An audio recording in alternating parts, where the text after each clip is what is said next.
Salom hammaga, aziz do'stlar. Sifatli va kuchli basni yoqtirasiz, lekin u to'lqinlar va motor shovqini orasida yo'qolib ketishidan charchadingizmi? Bugun bizning stolimizda yangiliklar bor. Bu Ach va Marinening Supreme Premium liniyasidan bo'lgan aktiv subwooferlar bo'lib, ular bu muammoni butunlay hal qiladi. Siz Ach kanalidasiz. Mening ismim Pavel va biz boshlaymiz.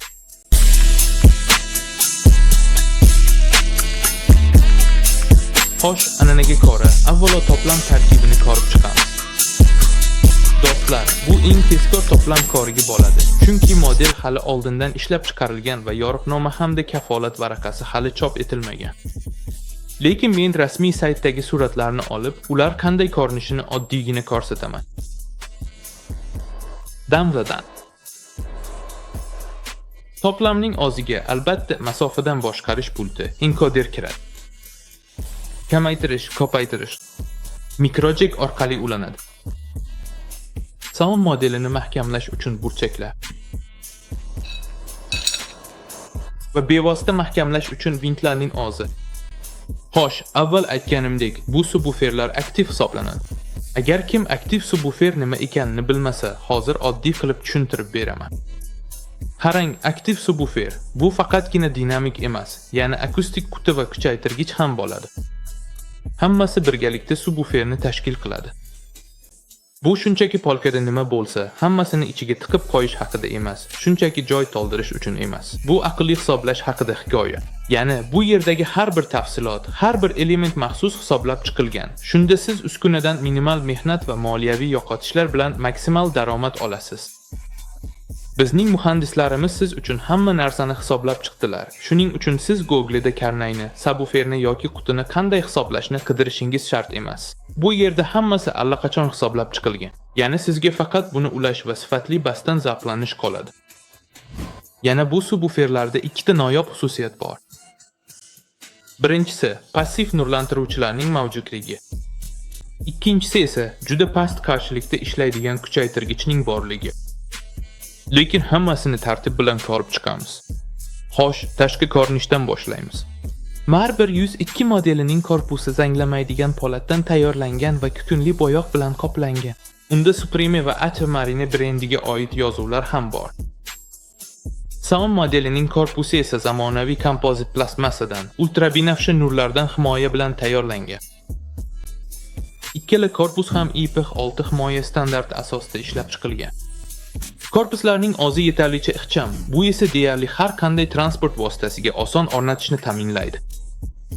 Ya'ni faqat kater bilan cheklanib qolish shart emas. Bu bakki, kvadrotsikl, ochiq tomli pikap va hokazo bo'lishi mumkin. Aslida uni transport vositasiga joylashtirish juda oson.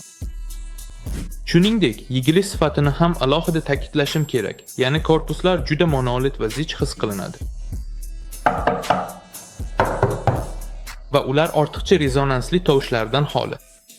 Shu bilan birga Mar 102 modeli ancha og'ir, 12,5 kilogramm tosh bosadi. Og'ir, zich, qattiq chayqalishga tayyor. Sound modeli esa plastik korpusi tufayli kutilganidek yengilroq, atiga 9,5 kilogramm, lekin u gorizontal va vertikal o'rnatish imkoniyatiga ega. Ya'ni siz uni polga mahkamlashingiz yoki devorga, yoki kajuta burchagiga joylashtirishingiz mumkin. Shunda u xalal bermaydi.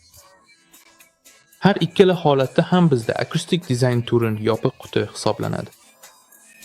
Modellarning difuzorlari 10 dyuym diametrga ega va polipropilendan tayyorlangan. Albatta bu material namlikka chidamliligi uchun tanlangan, lekin u yana bir yoqimli bonus beradi. Ichki demfirlash, chunki polipropilenning o'zi ichki rezonanslar va difuzorning keraksiz tebranishlarni samarali sondiradi. Shu tufayli dinamikda keskin choqqalarsiz tekis chastota xarakteristikasi hosil bo'ladi. Shuningdek, sizning e'tiboringizni Sound va Mar 102 modellari kabi himoya panjaralarining mavjudligiga qaratmoqchiman. Ular sizning subwooferlaringizni mexanik shikastlanishlardan asraydi. Masalan, agar siz uni qayiqda emas, balki mashina bagajiga o'rnatsangiz, burilishda unga nimadir urilib, difuzorni shikastlaydi deb xavotirlanmasangiz ham bo'ladi. Spansion materiali kauchuk bo'lib, u katta chiziqli zarbani ta'minlaydi.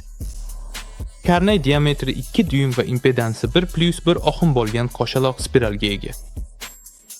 Magnit materiali ferrit Xo'sh, mana biz ushbu sabuferlarning birinchi diqqatga sazovor joyiga keldik. Bu passiv radiatorlarning mavjudligi. Har 102 modelida u bitta.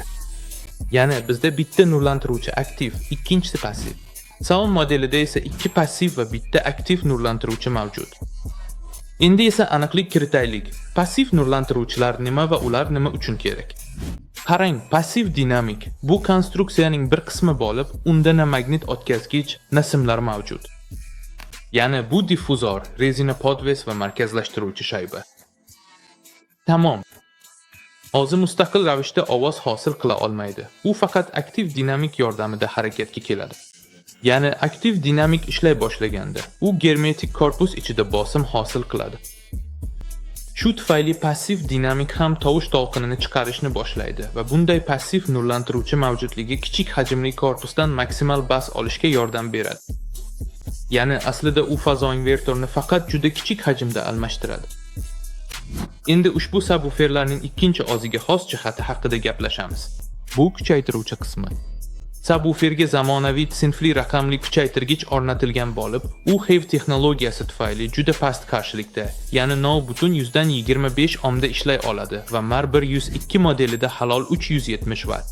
Sound modelida esa 400 watt quvvat beradi. Kuchaytirgichda germetik qopqoq ostida boshqaruv terminali joylashgan.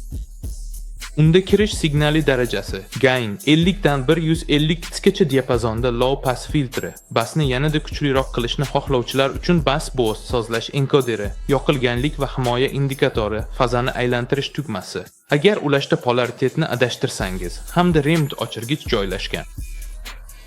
Agar siz subwooferni yuqori signal orqali ulasangiz, uni dir holatiga qo'yasiz va u akustik signal mavjud bo'lsa avtomatik ravishda yoqiladi. Yoki irtakabel orqali ulasangiz, rem holatiga o'tkazasiz. Terminalning chap tomonida esa germetik simlar to'plami joylashgan.